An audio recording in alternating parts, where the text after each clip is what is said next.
I'm Matt Gelka in Washington. As President Donald Trump marks his first 100 days of his second term, his next 100 will likely depend on what Congress can get done.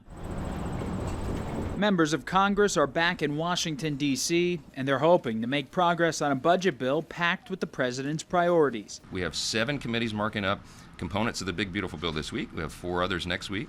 That third week that we return, the Budget Committee will merge all that together into the one big, beautiful bill, and you will see the results. The so-called big, beautiful bill is set to include items like tax cuts, energy policy, border security, and defense money. The House Speaker says his chamber will be ready to pass something by Memorial Day, and then it's up to the Senate.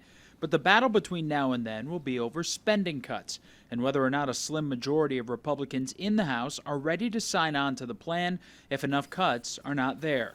Republicans say they're optimistic. I think they're going to be all aboard. I think the Republicans are really with us. We have the big, beautiful deal. It's moving along, and I think we're going to have it taken care of. I think they'll all be there. That doesn't mean everybody's happy yet. It doesn't mean that we're at the right spot.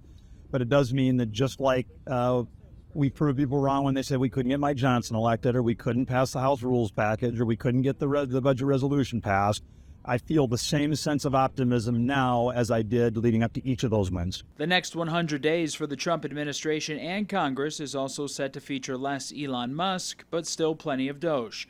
That could mean Congress trying to codify some of the cuts into law. We're not gutting Medicaid.